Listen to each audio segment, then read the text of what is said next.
the greatest show, really. This is the greatest show. Well, I don't know. Maybe it's a show. There's that. It's a show. It is a show. This is the greatest show that I do.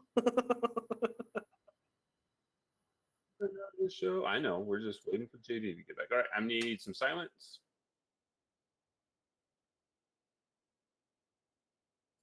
Welcome to the weekly episode of the Freelancer Codex podcast. Your host, Steven, and co-hosts Mike, Devon, and JD are all set. Join us and tweet your questions at Freelancer Codex. Find us on Facebook at Freelancer Codex, or send emails to freelancercodex@gmail.com. Strap into your javelins and let's drop in.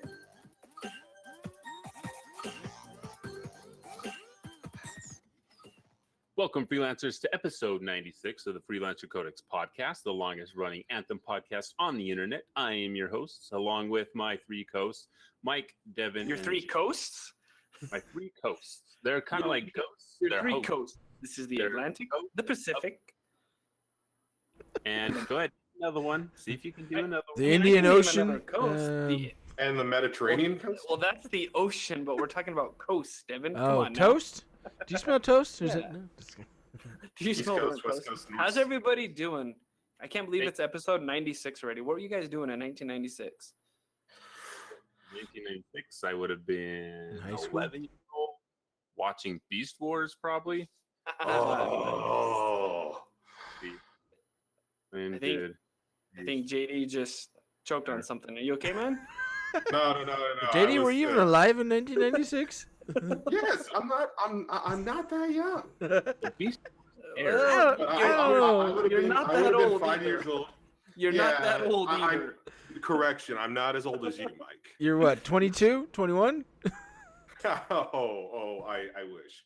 No, I was just. I was. I wish. I'm 20. I'm 23.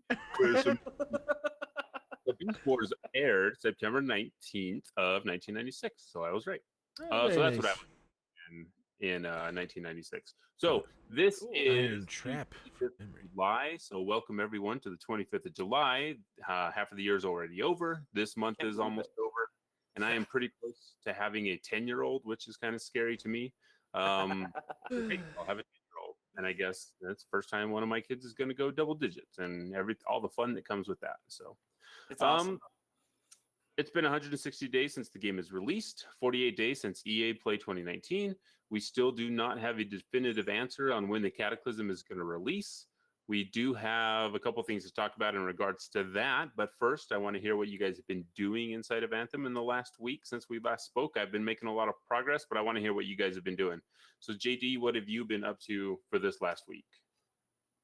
Just an Anthem or just in general? Just Anthem. Okay. Yeah. I've been trying to play Anthem for the last week. I only got maybe 20, 30 minutes cumulatively of smooth play. Kept getting a lot of server disconnects, as we're going to talk about we'll talk about later. There's some free play issues going on, people getting disconnected from servers. But I have been enjoying some of the pre-Cataclysm stuff, finding those crystals. I did, I think, 2 world events that, all the way from start to finish. I got disconnected during others. But I really like what I have been seeing when I was able to play. It's really cool. I found a glowing, swirly orb of light earlier, and I tried flying through it. Nothing happened. I tried shooting it. Nothing happened. You found the Shaper Storm that's not ready to start yet? Yeah, I don't really know what there wasn't any way to interact with this ball of light, so I just kind of moved on after a little while. But it was really cool to see, especially because enemies kept spawning around it, and there's this big old crystal that was right underneath it. That every time you hit it, more crystals popped out. It was kind of cool. So yeah, and that's something that hopefully you'll be able to interact with soon, and hopefully they'll fix all those server issues. It feels like you guys are in one part of this war where the rest of us PC players are It's that's old news. You guys are on the front line, getting shot at in a foxhole or something. So yeah. Xbox guys are over there just kind of fighting this battle that no one really knows about or has heard from in a while. Devin, what have you been doing for this last week? What have I been doing? So I've been traveling a lot. I've only been able to play Anthem, I think, one night this past week, since we last recorded. I played I played twice. I played Friday and then Monday. Right? We played Monday, Steven? Did we play Monday? I don't remember. We played for a little bit on Monday, but on Friday I played with the Discord member Alaska, and we had a good time. He put us on to Grandmaster 3. He's like, I'm putting us on GM3. Hope you can carry me, and it was a good time. It was a lot of fun, and something I don't know if we'll talk about it later, but it's definitely different. You know, it was the first time going back to the live service Anthem or the live game versus PTS, and I was like trying to do things that I could do in PTS or different stuff, and my weapons weren't as good, and my gear wasn't as good. And it was like, oh, this stuff is not as good. Okay. One of the things that when you play PTS a lot, you kind of get used to that, and when you go back to live service, you're like, man, it makes you kind of not want to play there just because you've seen how much better things can be. Yeah. So I don't want to return to this. It was good though. I got through most of the challenges that we're going to talk about. It was cool. It was fun to play. I think I've only been able to put in like 2 hours, maybe 2.5. Just because I've been traveling for work and everything else, and so I haven't had time. Couldn't take my computer, so yeah. I need a gaming PC. I need a gaming laptop for that reason. I'm just like I just have to get it. So. But shout out to Alaska, because Alaska is one of the only people that I see in the mornings when I actually play, because he's on that early also. So we actually got to play this morning also a little bit. So Mike, what have you been up to? I have been playing. I've been doing PTS and I've been doing live game. PTS just because playing with stuff and seeing new things and checking out the seasonal store and that stuff and doing my best to help test stuff and giving feedback. But in live game, I've been going through and doing the pre-cataclysm stuff, the daily challenges, getting those rewards for that kind of stuff. Which is super fun. And then also, what else have we been doing? We've been doing all kinds of fun stuff. It's been lots of fun. So, got to play with you and William. We ran through Swarm Tyrant. That's been a fun event for me. So we did that. That was always kind of fun. So just first time play. It was the first time in a long time that we actually ran through that. William was actually going to be on today, but he ended up having to do a couple things for work and some other stuff. So we're going to have to postpone, and maybe we'll have him on next week. So I've actually been doing quite a bit in the game. I've been playing live service game because I'm trying to get Legendary Freelancer before the Cataclysm drops. So I've got to get all my collectibles. I was able to finally get all the weapons and all that stuff done. I found all the Sentinel, not all the Sentinel. Which ones did I find? I found all the Scar and all the Dominion archives that are scattered around. And I actually learned a lot about how this is actually set up, because I was curious to see, because this is the last achievement I have, and then I have all achievements for the game. I was curious to see what that percentage is that people have completed all these things. I don't know where to look at that for PlayStation or on PC, on Origin for that matter. But Anthem, or what's it called? Achievement Archives, True Achievements is a website that tracks all Xbox achievements, and it tells you how many people have started the game and how many people have actually completed those achievements. And after looking at, and this is all just Xbox stats, but there are only 2% of the people that own the game on Xbox have actually completed the No Stone Unturned challenge, which is the collect everything achievement that you can get. So it's a pretty rare achievement to have if you are playing on Xbox. But I did learn a lot about how that goes, because a lot of times when you'd fly around, you'd be like, hey, I think I already found a data archive in this spot, right? Yeah. Sometimes you see that, like, you've already been here. Why is it here again? Because turns out the data archives actually spawn in a set location randomly, if that makes sense. Like if you go to an area where you see one, there's a possibility that another one will be there. And people have found that you can actually farm these. You can grab it, leave the area, come back and grab another one. So you can actually complete this quest a lot quicker than I have been doing it by just flying around randomly and looking for these things. Because I assumed that they were all in the set spot because the writings and the runes are all in a specific location, and that's all the only places that they will be. But all the archives, they can actually move around and respawn in those spots. Huh, So that's interesting. those times where you feel like, man, I've been flying around in circles and I haven't found anything, it's because those things are moving around and you probably have been flying around in circles not finding anything. There's a couple That sounds like a horrible system.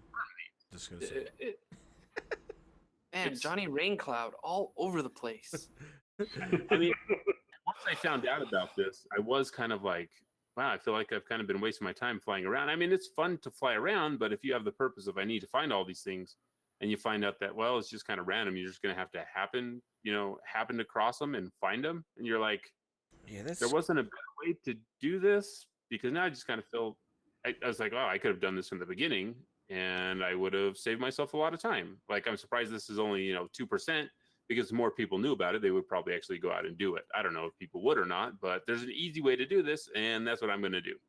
And then as far as the runes and writing go, if you just restart your pilot, because starting a new pilot only resets your story progress. From what I'm hearing, I still have to go do this. I'll probably do it tonight just to test it out. But you keep all your reputation, you keep all the progress that you've made already. It just resets everything. So once you open up free play, you can go back in and you can find all those runes and all those writings from the same places where you found them before.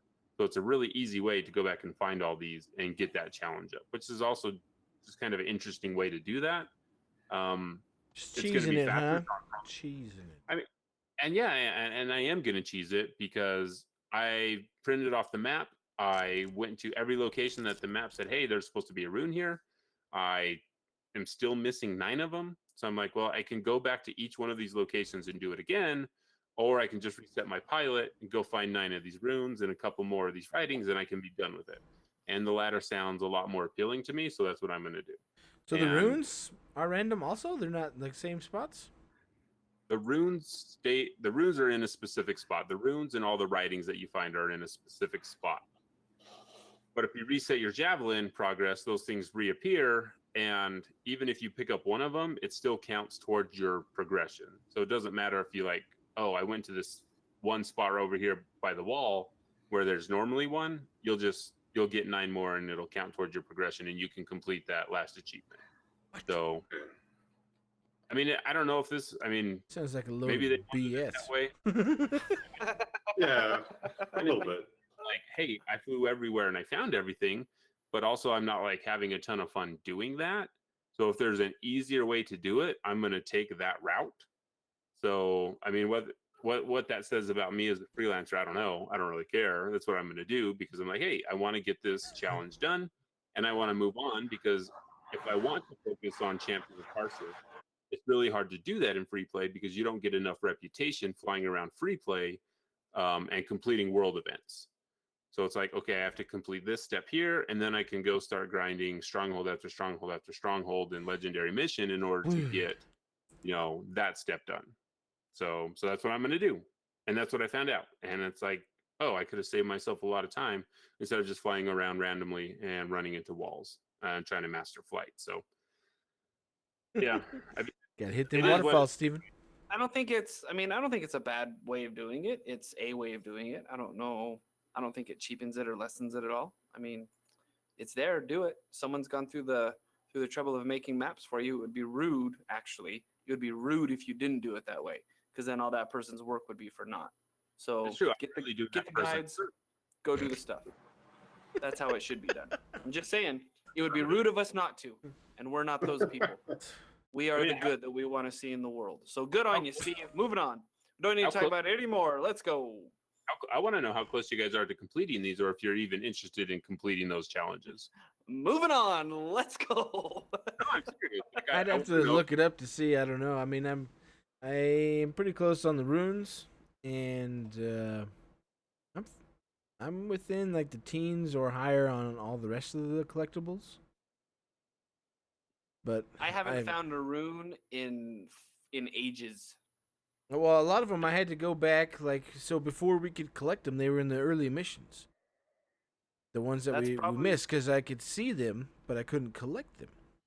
And so I was like, I Oh. had to go back through those missions in the legendary missions and other things, because I found several of them playing through legendary missions that would take you back into What do you mean you story couldn't missions. collect them? Until you were a specific level or whatever, like mine was bugged where I couldn't collect them.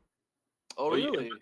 You had to complete a certain mission with Matthias in order Yeah. to see the runes, and then you could collect them. But I could You have- I could see them, like when Mike and I were playing. Mike could collect them, and I could see them, but I could not collect them. Oh, that's weird. Yeah. Hmm. But that Were was you very weird. were you Like, pushing the button? I You have to was- push the I button. was when you indeed. get there. We had a You don't conversation just about stare this at it. when we were playing on that very first day, but that was a long time ago. How many days was ago so was that? long Like ago. 160? It was so 164 days ago. long It's time been a ago. long time ago. Oh. It's been a long time ago.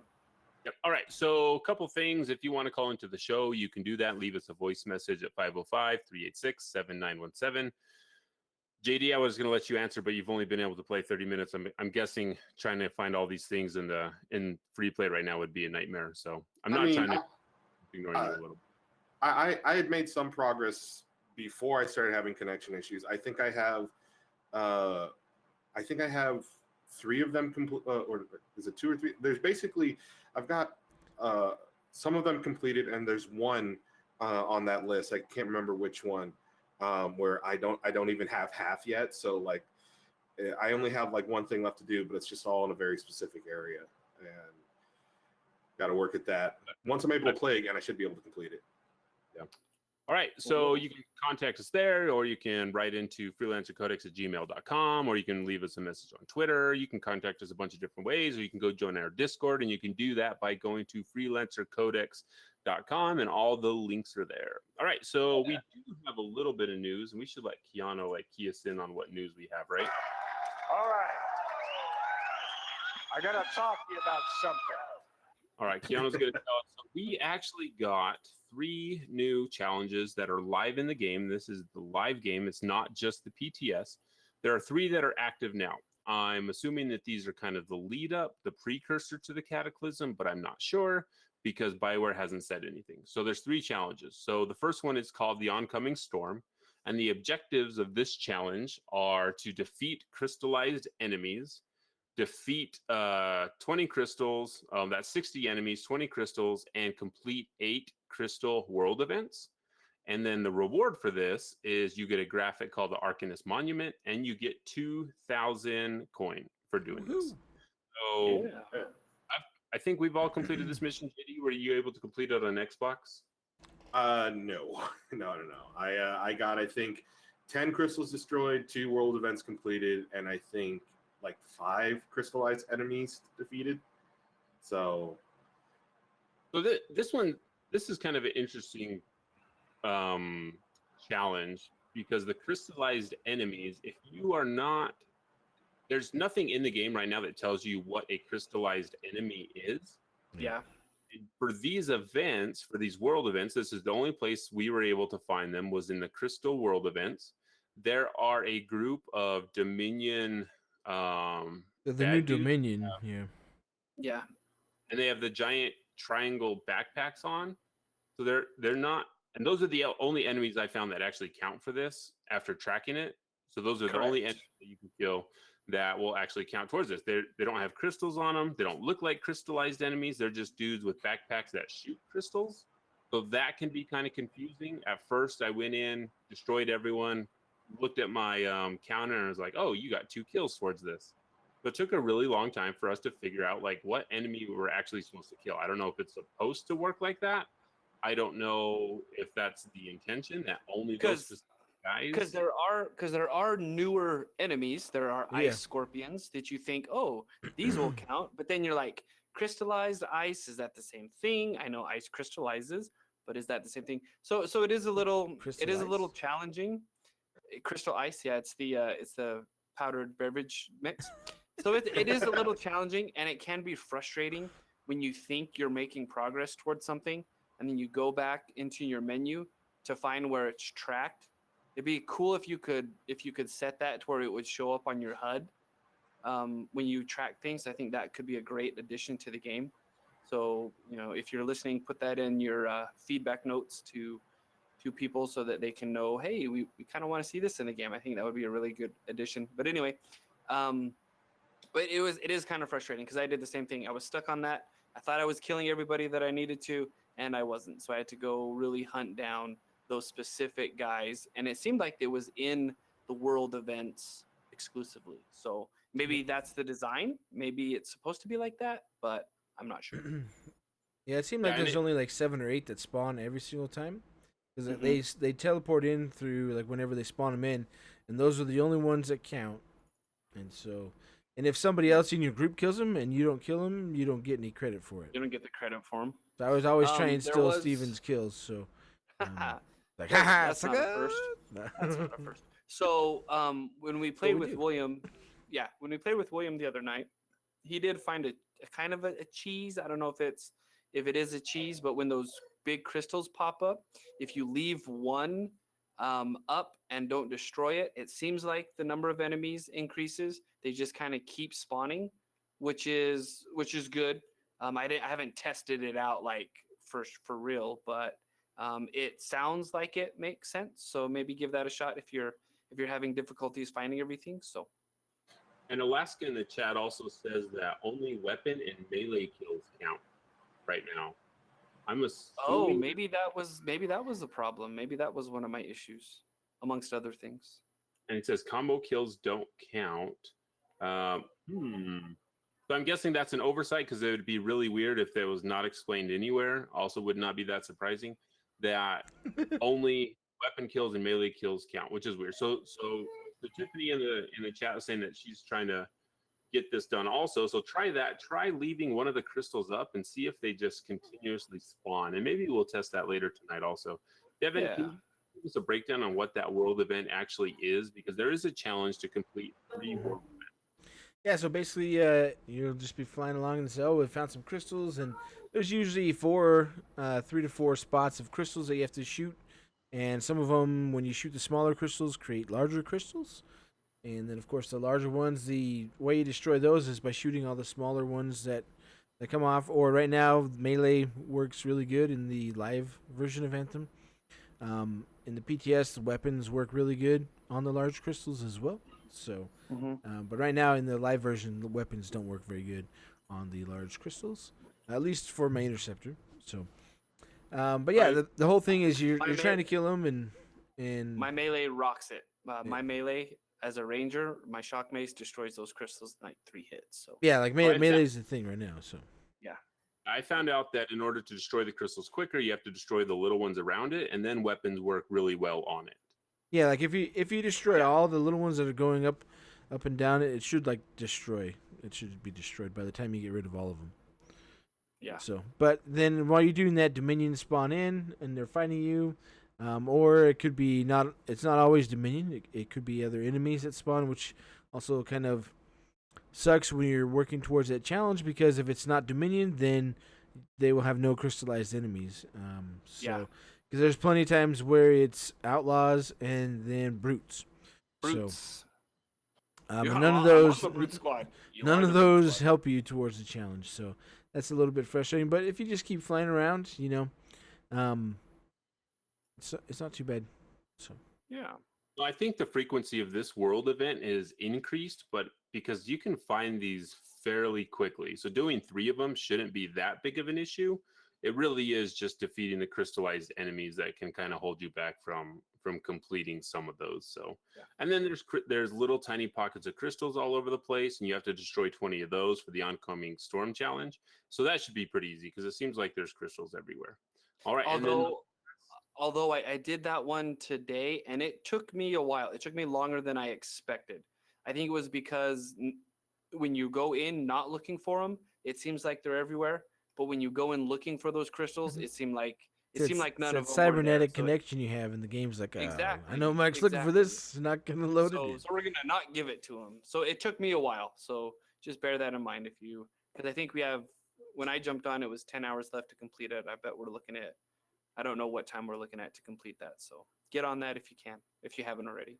JD. And I'm guessing because they haven't announced anything that Quest should just rotate back up. I can't imagine that they You would know take what it away. assuming does, right, Steven? I've assumed all my life, so I'm guessing that it'll come Explains back. a lot. So the last challenge is it's actually a daily challenge you can complete over and over again, and it'll grant you 500 coins, which is kind of nice to have something come up all the time that'll get you more coin. That's what we need more of, because it's hard to get coin on the regular. So this one is called Stone Tide, and you just have to defeat 30 of the crystallized enemies. So by doing world events, that's the only way you're going to get this done. So you just got to do this. And I mean, you can do this one fairly quickly, and you do get a If you can actually play free play. If you can actually play free play, fair enough. But BioWare, so AJ has said to a couple people on Twitter, and I think Andrew went on Reddit and said that, hey, they're aware of it. They pushed some things live, and it messed up a couple things in free play, so that they're aware. They're looking into it, and we are waiting to hear back on whether anything has been fixed. So hopefully they can figure that out, because if this is the thing that's holding up the Cataclysm, that sucks. But I would rather them wait, an extra 4 or 5 days so that these crashes stop, so people can actually have fun playing the Cataclysm. Because if those crashes are persistent when the Cataclysm goes live, that'll be a pretty big bummer for a lot of people. So hopefully they've got their top people on it, and they'll get that sorted out. All right. Next couple things. Let's see. We've talked about that. So one thing that I wanted to talk about, or Mike wanted to bring up today, the Oat Studios, which is led up by director Neil Blomkamp. I don't know how to say his last name, but he worked on things like District 9, Chappie. Did he do Elysium? Am I thinking of the right director? Did he? I believe he did. did do Elysium.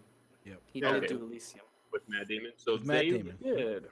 Earlier, I believe it was actually in March, they released, no, it was before the game came out, huh? Yep. It's 5 months ago. Yeah, they released Conviction. It was a short that was going to lead up to the game.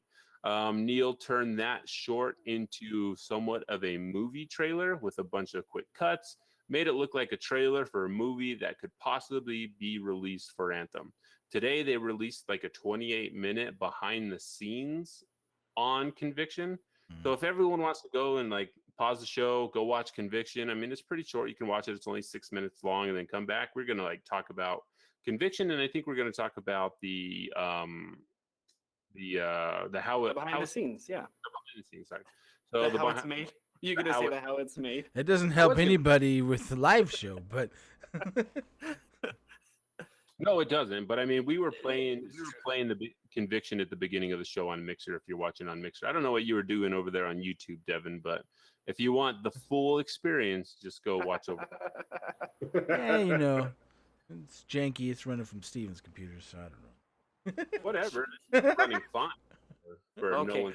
Just not You your don't need microphone. to get into computer wars. I don't You know. don't have computer wars tonight. It's working fine when your graphics card isn't melting. I will reach tonight. Okay, so Conviction release. I'm actually super excited about this kind of stuff. Anytime there's a behind the scenes, talking with production staff, talking with people on the ground, stunt coordinators, costumers, like I live for that kind of stuff. I'm almost more interested in that kind of thing than like, actually watching the movie. I'll watch the hours and hours of commentary after a movie gets released because I just want to know how it's made. The little tiny details, that's the stuff that really interests me. So when they were going through showing like, hey, this is how we did this explosion, they found one of those like those wind tunnels that lift people up, and that's kind of how they figured out what it would be like to move around in a javelin in the air. And then they did all of their animation specs from that. So that kind of stuff is like super cool. I'm totally down with all that stuff. Seeing like they went to Hawaii, they went to Spain, did all this filming, all these different shots. And I think we actually got quite a bit of lore from the behind the scenes, more so than we did from Conviction itself. Mm-hmm. But what do you guys think? I want to know can we actually like pull lore tidbits from this? Or do you think it's just like this is a one-off thing? They were given a couple things and it doesn't really mean anything in the long run? Yeah, It was sourced from all the BioWare material. I mean, they gave them all the information and everything else on so he could write the script and everything else and put it all together. So, I mean, I would say it's part of it was originally part of the lore. I mean, whether it still holds up, we don't know. You know, if any of this stuff goes in or not, if it got cut, if it got changed. I mean, it looked cool. I would definitely, pitch in for a movie if they want to crowdfund an Anthem movie by Neil and Oat Studio. Do you want to start a GoFundMe page? Yeah, I'll throw some Build money the at that. rest. But That's funny. I don't know. I mean, it was really good. There was a lot of information. It definitely showed a lot more of, they had a lot of the story prepared, or at least what they were showing off to try and cut from, as but they obviously didn't show a lot of the things. So if you watch the behind the scenes, there's a lot of stuff that's going to be present, or even some of the things that are in the PTS now that just got in there were recorded in that video. They recorded different things, and I don't know, it's interesting. Like what? Did I miss something? I don't Yeah, know. what are you getting at, Devin? I Just can't spit it tell out, you. man. Nope, I'm not gonna tell you. It's a secret. Oh, Spoilers. it's not a story spoiler. It's in Conviction. So what are you talking about? Was it in Conviction? I don't know. I didn't watch that. That's good. I'm hyping it up. You gotta go watch it and find out for yourself. We're gonna take this opportunity now for everybody to go watch Conviction. I'm just kidding. So it was good. So the part that I want to talk about was the Conviction trailer that came out, and everything that kind of happened there. If I remember right, this was pre where we are in the game, where all these events happened. We get to see Fort Tarsus. We understand why the walls are up. We understand some of the different layers of the fort. They speak about royalty in the fort. They talk about some of the characters and how terrible it is to live outside the walls. And just some awesome, I mean, it just really set it up really cool, and I like it.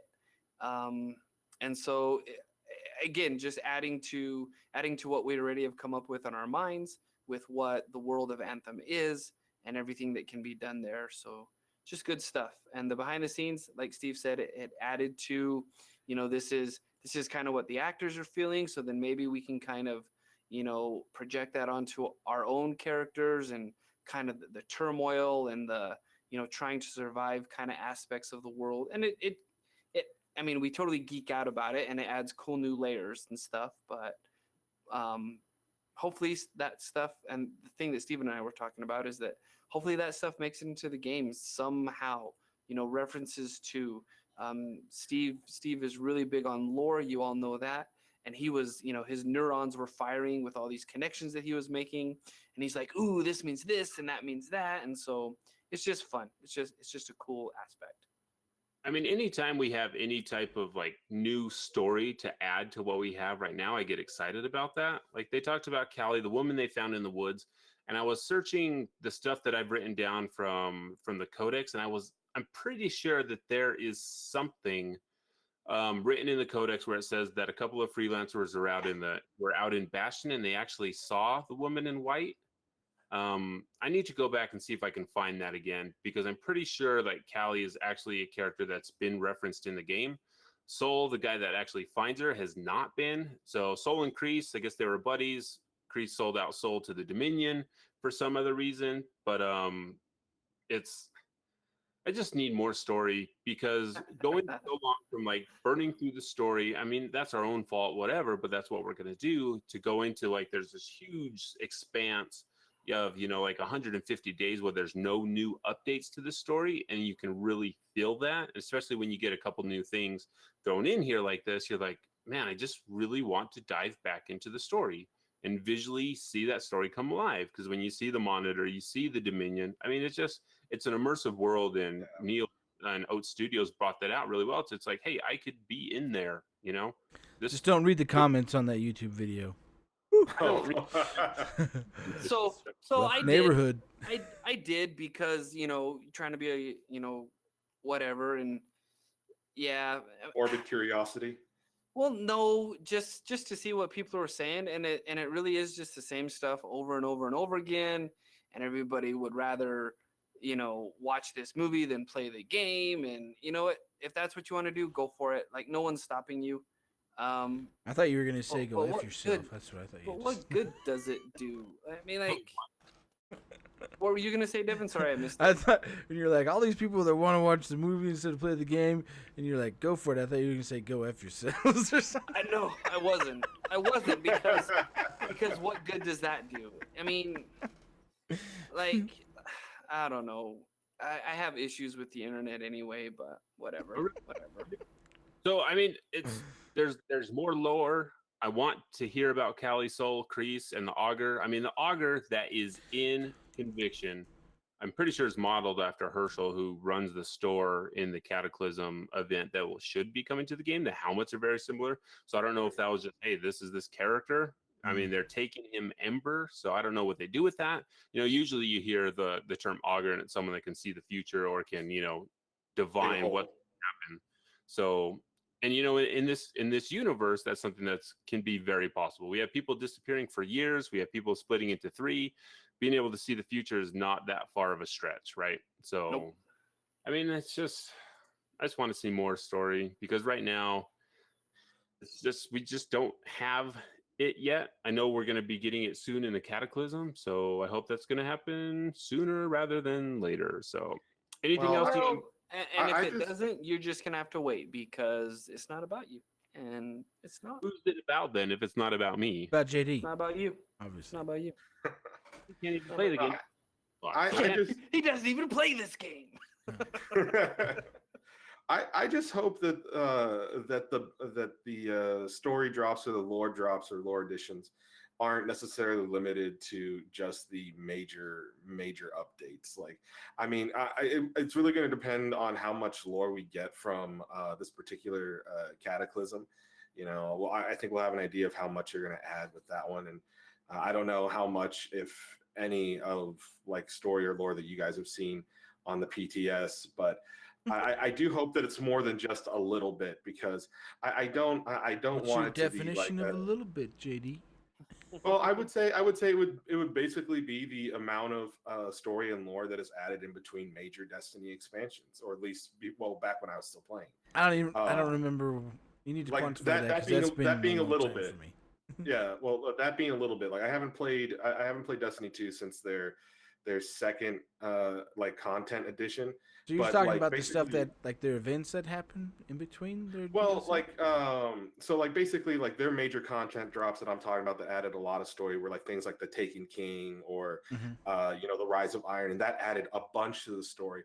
And then there's smaller installments in between there barely added anything of any consequence or any real flavor to this is my opinion. I'm not speaking for everybody, but like the whole thing is that it all depends on what we see in the first Cataclysm, because if we get a Cataclysm or something comparable at the end of each act, and assuming that the act structure that they mentioned previously is still even remotely in play, I don't want to see like a big major lore story drop coming after the end of Act 2 or Act 3, because we have no idea how long it's going to be, and going 150 days without a significant addition to the story or lore has been bad enough. Going a potential year and a half without that is even worse, in my opinion. But that's just me. Year. I mean, we've seen the story that's coming with the Cataclysm, and it is more than that. I mean, I think it's significant. I don't know, Mike, Devin, you guys, it's pretty significant what we're getting from the Cataclysm, lore-wise. Agree, disagree? I think so. There's stuff in there for sure. It's Yeah, more I don't think it's. I mean, it's not a standalone thing. It furthers the story and it pushes on. I again like who's the timing of it all is not so important to me as maybe just the quality. So I'm okay with it. I'm okay with it. The game is still fun. as long as it's in the next 5 days. Otherwise, I'm not okay with it. So. Well, you can, whatever. Just wait. Like, I want to know. I want to know. Just wait. What else am I gonna do? You can play in the morning with Alaska. And and you can do things, and fly. You can master flight. Okay, that's what you need to I work. mean, you definitely need to work on I that. I can't wait to see what they add. That's It'll be good. I'm excited. It's good. I mean, we all recorded video of it, JD. You just want to see the video? I mean, we've got it right here. I can just play. Let's put it up right now on the YouTube video. No, On YouTube. we're not gonna do that. You can see it all, but We might. You don't know about us. yeah. So, I'll so just that's block it. really that's really the new stuff that we've seen in the Cataclysm. So with the new challenges that are actually on lives, on the live service right now, we just kind of have to wait.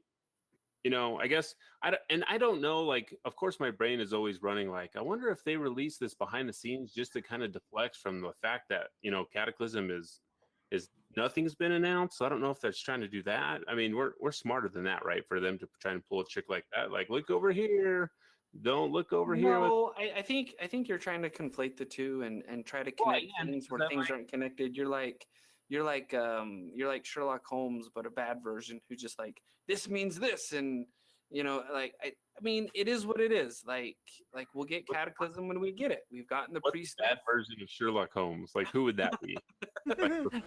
So that like the Bad- bad version of Inspector Gadget? No, Inspector Gadget. That's who it would be. You can't solve it. Inspector Gadget, finished his tasks and did his stuff. Only because He Penny was doesn't there and the dog wasn't prepared to go either. So are you saying it was Inspector Clouseau? Maybe Inspector Clouseau is the bad version of Sherlock Holmes. Someone is.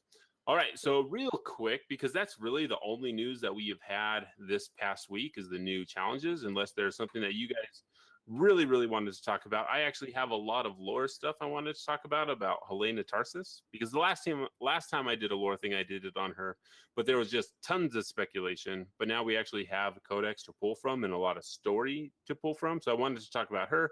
If you guys had nothing else that you wanted to talk about. No. Nope. Go for it, man. Do it. Mike, I always like that tone that you get when you're just like, I don't even want to talk about this. Or I don't even want to hear about this. I do want to hear about it. I do want to hear about it. Say it with some more conviction.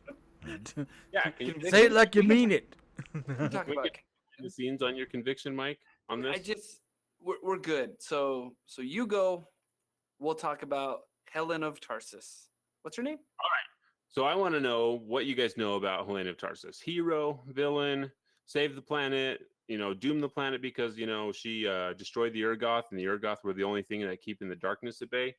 So, all wild speculation, right? So, Man, you're good, man. I love your storytelling ability. I really like it when you like. Okay, I'm just gonna go. I'm just gonna ignore Devon. Can you mute Mike for this section? Is that something that you can do? I certainly right. can. Let me go. Okay, so there is quite a bit that we know about Helena of Tarsus, and we know it because Gerard the Chronicler, who is her husband, actually wrote down a lot of this stuff. And according to the Codex, it's kind of hard to decipher if it was actually him writing because the book kind of showed up after he died. So speculation in the Codex from Arcanists is that a lot of the other people took up the mantle of Gerard the Chronicler and started writing for him. So there's speculation on whether the record is true, whether it's been falsified, or whether it's been embellished. Okay, so take everything with a grain of salt, because even within the world of Bastion, there's a lot of questions about what she did and why she did it. All right, so from the volume of Tarsus, which is the name of the book that Gerard wrote,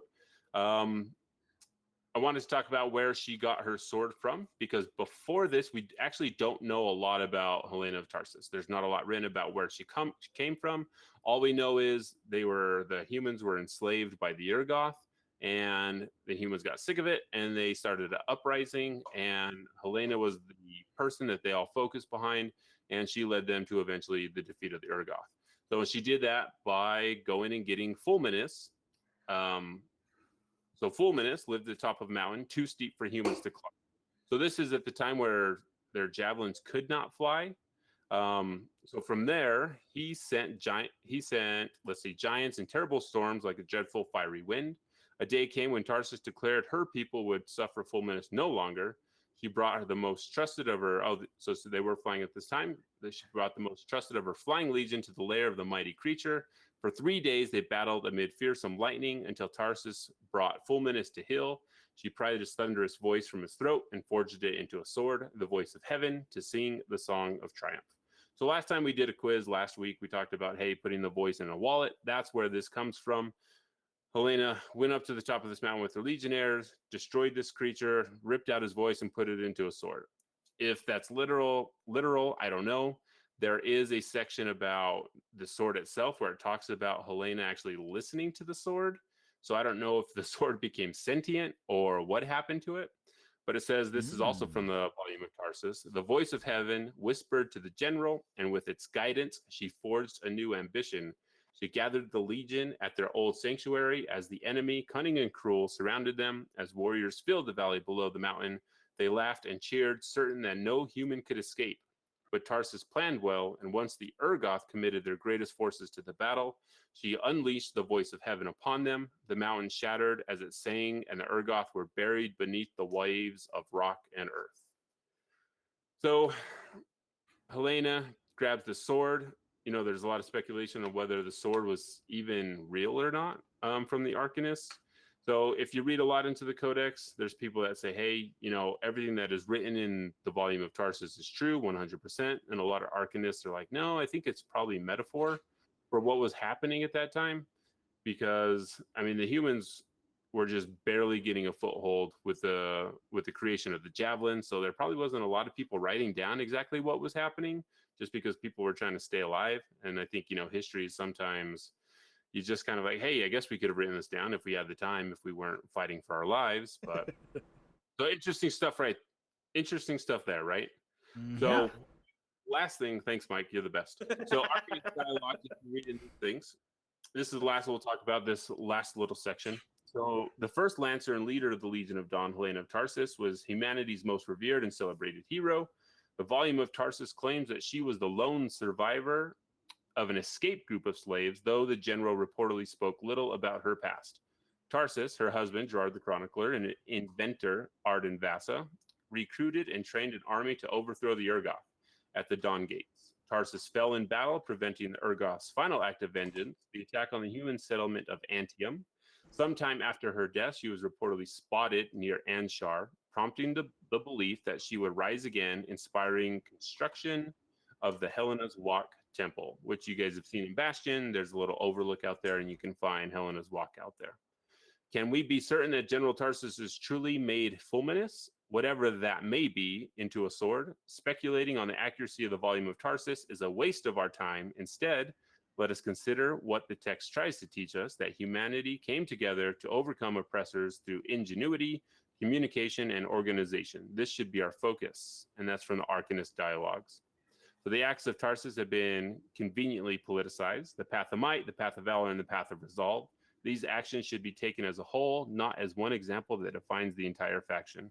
So that's also from the Arcanist. So it seems like in the history of Bastion and Anthem and Fort Tarsus itself, there's kind of like, I don't know if it's just because that's kind of how history goes. You tend to forget like the great things that people did in the past, or you tend to gloss over the bad things that they did in the past just because, you know. Pretend like that never even actually happened, you know. Yeah, and so something we see today. There's a lot of interesting things in the Codex to read about Helena of Tarsus, and there's still more that I have to go and collect. I just think it's interesting that, you know, there's reports that she went up, she defeated this creature, received a sword, defeated the Urgoth, and then apparently died, but there's been sightings of her. And as far as the Codex goes, I mean, it's very possible that maybe she didn't die, or maybe somehow her spirit or something was saved for that time, because there have been reports of seeing her. But then again, it's like, I'm sure it'd be pretty easy for someone to say, hey, I saw Helena here. You know, I mean, you just won this war that you've been fighting for forever. I mean, it's kind of interesting that it's not just cut and dry lore that, hey, this is what happened. There's still, it's almost like the unreliable narrator. And I think that's it's a good way to write lore, because it still leaves a lot up to the imagination, right? It's not just, hey, this is it. It gives you the opportunity to think about it if that's something that you want to do, right, Mike? If that's something that you want. I think it's a good mix. I mean, I also like, you know, where it's just here, this is set in stone, not, you know, I think as long as they have a good mix, it works out well.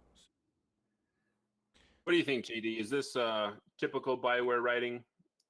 I mean, yeah, it's pretty Yeah. comparable to some of the stuff that they have going for Dragon Age. Like the amount of stuff that they have written about General Tarsus is comparable to the stuff that they have about Andraste in Dragon Age, which is the story is so long and like so complicated, and they always leave out, like they always basically write it from the perspective of like they as writers totally know exactly what happened, but they're leaving it vague, and some of the details are contested and stuff for, to preserve the mystery, make it interesting, and like it's one of the reasons why I love their world building. Like it's awesome. It's great, in my opinion. So what do you guys think? We had a lot about the Urgoth. I mean, they enslaved humanity. We don't know who came first. We don't know if we were actually transported to this planet. We don't know if we are native to the planet. But what do you think? Because at the end of the critical path, we actually see one of the Urgoth. Do you think there's, they've been lying in wait? They were moved off of this planet? Are they coming from a different continent where they never were gone? I mean, do you have any speculation on that? Do you remember the circumstances on how we see the Urgoth? Yeah, Is it's it, "Hey, dead. come It's here"? on the outer edges. They Yeah. found it and I defeated know, but it. what's the dialogue? What do they say? "Hey, come here. I can't remember if it's we found this on patrol." I Yeah, believe they found it on patrol or it got past lines. I'd have to go Yeah. back and. I mean, it's been like 154 days since then. The way I remember it is that it's basically a scene where they're like, okay, what you're about to see does not go beyond this room, and basically they uncover it, and they're basically like the Urgoth are back. They don't really say much more than that. So They're back, meaning they were gone. Meaning they were gone as like defeated? they don't know what happened. Yeah, like they don't yeah, know like we where they defeated went. them. That's what I'm alluding to, is that we don't Yeah. know how they left. They could have been defeated. They could have, taken a slipstream to another dimension. Who knows? Yeah, they So- haven't been seen so- since their defeat. So I think maybe that's the story. That's the storytelling method that they're using, because we know that so far what we've seen is kind of nothing is what it seems with Owen and his arc with everything kind of going against us. So maybe this is just a continuation of that this is one of those, oh, this really isn't how it is kind of thing, and Helen isn't really the hero. She, thwarted the protectors of this land that we live in. So who knows? I think it definitely opens it up to lots of possibilities and keeps things open. So I think it's also interesting that Owen has the Dawn Javelin, which was used to defeat the Urgoth. So if that's something that's still available to us, I wonder if that'll come into play in the future when we actually go up against the Urgoth. We will need Owen's help for some reason because he has that javelin, or the Urgoth will remember, or they'll attack and they're like, hey, that's the javelin that defeated us 500 years ago. That's the guy we got to take down. So that'll be interesting. I'm also interested to see where that sword is, because in the murals that are around Fort Tarsus, a lot of these events are depicted. The battle with Fulminus is depicted. The defense of Anthem is depicted, along with the fall of Helena and the earthquake that she brought down. So yeah, I'm guessing that Owen. I mean, we're going to see Owen again. There's no doubt about that, right? There's no way that we're good. I mean, they already showed on the Twitter channel that when they were doing recordings that the voice actor was there for Owen. So Okay. I mean, they already showed that off a long time ago. So they did motion capture and everything else. So that was when Nick was all uppity about who was playing who About LGBTness. Yeah.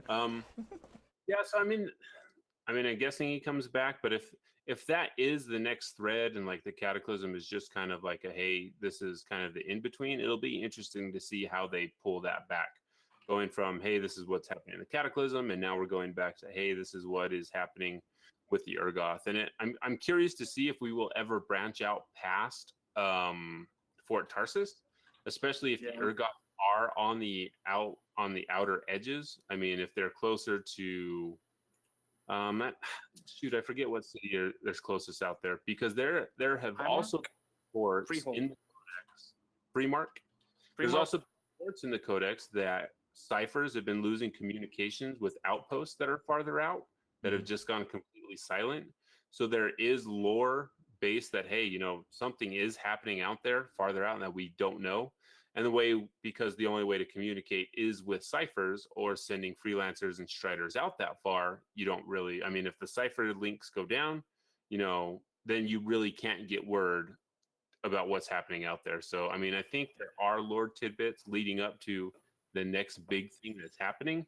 You just kind of have to weed through and kind of, jump to your own conclusions on what those things mean. So it'll be interesting to see. I'm excited to see where it goes. So, Steve, a lot of this stuff is found in the Codex, right? And that's the only place we can find it.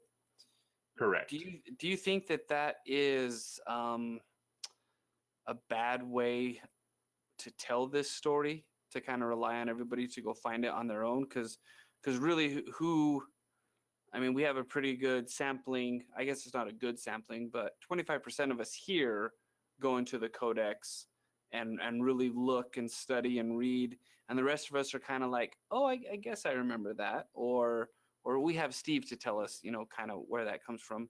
So is that the way to do it? Is that the only way to get this information, or what do you think there? Do you understand what I'm asking? No, I understand. I think a great way that they could use, Fort Tarsus has a lot of people in it, Yeah. but none of them talk to you. There are a couple of groups that talk a lot. Yeah. I think that would be another good way to get some of this information out and a lot of this foreshadowing out, but you would have to make How it do to you where mean? people are actually interactable. So if you take Just one of going up and talking to someone. going up and talking to someone, but actually having that icon, because normally if there's no icon, you can stand around a bunch of people and hear full conversations, but I don't know how many people actually do that, right? I don't. I'll by and I'll be like, I always hear the two guys when I'm walking up the stairs. That's it. Only because I have to walk by them to listen to them. Why do you have to walk by them? Why are you going upstairs? Because I like walking to my javelin versus just pushing the button. I'm not lazy, Devon. I'm just asking. Just asking. I got to get my steps in somewhere. You could go the other way, all right? You could go around the other way. I don't go the other way. I don't know what you have heard, I but I know. don't go the other way. You walk really fast, so I figured you'd take the long way around because it should take the same amount of time, all right, for you. You know what? That's what we're forget everything else we were going to test tonight. We're testing to see how long it takes to get to your javelin from the spawn-in point. That's what we're doing. It takes longer if you stop at the bar. There are opportunities. Even refocus us. Here we go. I'm trying to. There's opportunities to put that lore out there in a different way. Because really, I don't know how many people take the time to go and read through all of the Codex, because there are a ton of entries.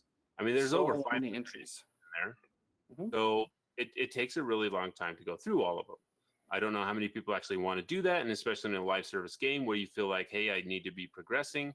And if you don't, it's either go out and get loot or read the Codex. I don't know how many people are going, for the latter. I try to balance it because I just want to know everything. So I try to read them all. I'm still behind on a lot of stuff, but I got to get caught up. But when story moments happen, they're a lot of fun and they're interesting, but a lot of it happens in the Codex, and you don't need to voice everything in the Codex. There's a lot of mundane things in there that don't need, special attention.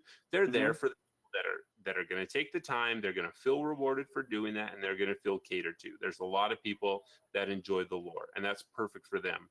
But, if you want it to be a little bit more expansive, if you give some of those lines to people that are actually in the fort, I think that would be better. Because currently right now you walk by Zoe, she doesn't say anything to you. Who knows where Tassin is? We don't know, Halleck is just standing there by the javelin doing whatever Halleck does. Give bad advice in a bad accent. So there's people there that you could talk to that could give you this information. It's just, from a money standpoint, it's like, okay, then we have to record the lines. How do you make it so it's just not an icon that is there all the time? Because you definitely want to go up and just hear the same voice lines over and over, right? Because that gets old. Because then that feels like, okay, this person really isn't a person. They're just, a person standing here delivering this line. So, it's a hard balance. but I mean, there's more that you could do, I think, unless you just want, one of your favorite YouTubers to just record the whole entire codex and listen to it that way. Because otherwise, I mean, it's If hard. if you do that, I will watch it. I have a question for you, Steven. Yeah.